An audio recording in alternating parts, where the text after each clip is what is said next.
Buenos dias, Americans. Jericho Green here with you once again. And Kamala the Ugandan nightmare. She's up to her old tricks. She was in New Orleans, I believe, for the Essence Economic Fair. Some bullshit. Bottom line, there's a bunch of black people there, so all the 2020 candidates, at least the front runners, the non-nobodies, were there to pander and get as many votes as they possibly could while they were in town. Assaulticus was there, Jokahannes, Booty Gauge, Beta, they're all there. But Kamala, she stood out ever since the first Democratic debate where she whooped up on old Joe Biden, or as I like to call him, this Latin name, Bidenus pervertus. Ever since she whooped up on the old man, he's taken a dip, her points have gone up, and she's riding a little wave. So what better way to continue this wave than to promise more impossible free shit? She reminds me of the Joker from the first Batman movie, where he's on the float and he's throwing out all the money. Hubba, hubba, hubba, money, money, money. Who do you trust? He's like, me? I'm giving away free money. And it's going to end the same. All these people are going to rush to get this free money. And then, like the movie, they're going to turn on you and kill you. Maybe not literally, but economically, socially, financially, they're gonna kill you. So she's up there promising more free shit. If she owned a store, it would be called Kamala's Free Shit.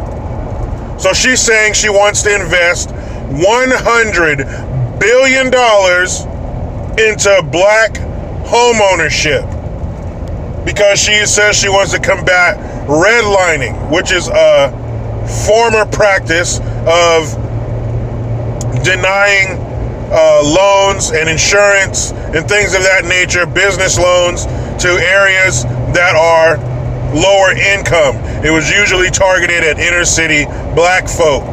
Back in the 60s, I read some stuff as recent as the early 80s, aka a long ass fucking time ago. Now, do those practices still happen? Are there still racist people that work in these institutions? Yeah, there always will be. But they're not always white, and they're not always against colored folk. I'm gonna let you in on something. Since it's just me and you here. Colored folk are racist too. I know, fucking shocking. The mainstream mediocres have been telling us it's just the evil white man. But guess what? Coloreds are racist too. And I'm sure coloreds hold some of these positions where they can say yay or nay to a loan or insurance or whatever. But she has to close the wealth gap between blacks and whites. That's her goal. She has to close the wealth gap. But of course, the way to solve all of our society's ills is throw money at it. Money. That will fix everything. Despite the $16 trillion that the government has spent since the war on poverty, air quotes, has started. How's that working out? How's that 16 trillion? What has that done? Absolutely fucking nothing. It's actually made it worse. You want to pull yourself up by your bootstraps. You want to close the wealth gap. You want to improve your quality of life. Work. Get an education. Keep the family together. All of the groups on the upside of the wealth gap, on the good side of the wealth gap, all the successful groups, racial groups in America, all the top ones, number one being Asians. Yes, it's not white people. Number one being Asians, they have the lowest out of wedlock birth rate. It's no fucking coincidence. Money is not going to fix the problems of the black community. The government spent $16 trillion. What's your drop in the bucket bullshit 100 billion gonna do, Kamala? Nothing. Who's to say you would even do it? This is all the every 4-year empty promises cycle. And even if she did it, what's it gonna do? Then I thought to myself, there's gotta be some black homeowners. I know a bunch of them. I can think of 4 off the top of my head right now. People I know, close, personal friends and family members to me who own homes who are black. So somebody's figured it out. My brother owns 2 houses. Somebody's cracked the code. But of course, no business person, no loan institution is going to give you money, their money, in a fucked up neighborhood. It's just not going to work. But if you have good credit, which is all this shit's based on, if you have a history of paying your bills on time or early, it would behoove that company to go with you to approve your loan, because your history tells them they're going to pay me back on time or early. That's what I want. When you loan somebody money, you expect it back when you agree to have it paid back. And if the person does that, the next time they come for a loan, you're going to say, hell yeah, because you have a good history with me. That's what it's based on. These companies don't give a fuck what you look like. All they care about is, are you going to pay me back on time? Yes? Then here you go. It's called business. People get into business to make money. That is the only color that matters. Money, green, that's it. Everything else is bullshit. If you're going to give me my money back in a timely manner, we can do business. But the government doesn't want that. They want you to come to them for everything, cradle to grave. Because when they have everything you need, they have the power.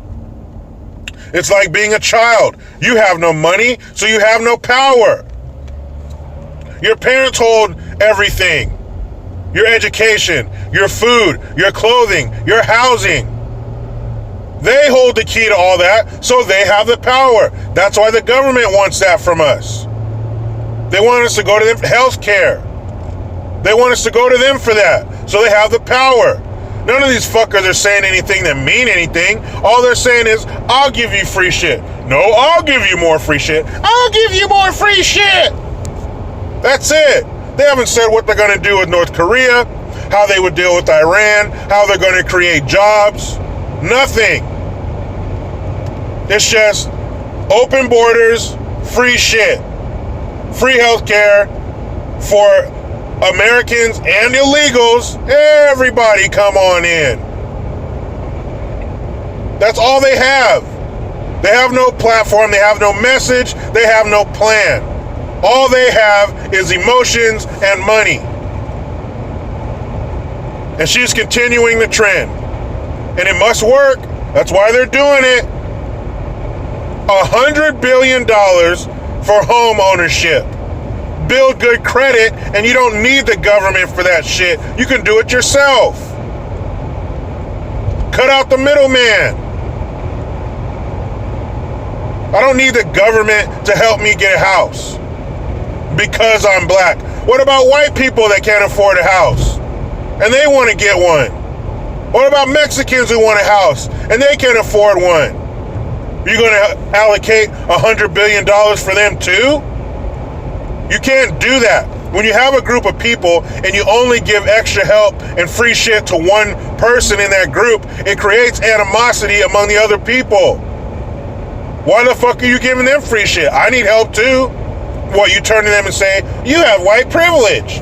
So they go down to the realtor's office and pull up their sleeve and show their white skin, and the realtor goes, oh shit, I didn't know. Here, pick a house. Get the fuck out of here. It doesn't work that way. Are there racist people? Yeah. There always will be. But does that mean that the government needs to step in and help me get a house? To start what the fuck is redlining? Who practices that anymore? And ask yourself this: what would happen to a company if they were caught redlining? What do you, in this day and overly sensitive age, what do you think would happen if a company was caught with proof they were caught redlining, they were caught denying somebody something, a loan or whatever, insurance, because they were black? What would happen? That's right. Let's get behind this podium and start apologizing and destroy your fucking business. That's what would happen. I'm not saying it doesn't happen, but does it happen on such a scale that the government needs to get involved? No. Why do they refuse to believe that we've come a long way? Things have changed. Things are not like they were in the 60s. We've come a long way. We have some bad history. There are some blemishes on our record as a country, but we've made huge strides to combat that and change it. Stop dragging us into the past. Stop tethering us to the past. Let's move on. And stop calling Kamala the Ugandan nightmare a black person. She's not. Her mother is Indian and her fucking daddy is Jamaican. And by looking at him, I'm not sure how Jamaican he is, because he looks Indian too. Just because she got some color to her skin and her last name is Harris does not make her a black person. But a bunch of black people, a bunch of black voters are going to eat that shit up. That's why they keep doing it. That's why they keep pandering. That's why they keep trying to hand out free shit, free suckers and lollipops to get your votes. Because you keep taking the fucking bait. Kamala, on whatever distant planet we would have to be on for you to be president, if it did happen, you can keep whatever part of that 100 billion you would give to me when I try to buy a house. I don't fucking need you. I got this. 100 billion. And of course you'd say it to a room full of black people. You panderous motherfuckers. Man, let me hop in this damn rat race and wrap up my work week. But you know how it goes. I try to be done with the left, but they just won't let me. Please subscribe, hit that notification bell, utilize the PayPal link and the Teespring link to get your green gear. I am Jericho Green. Man, I'm out.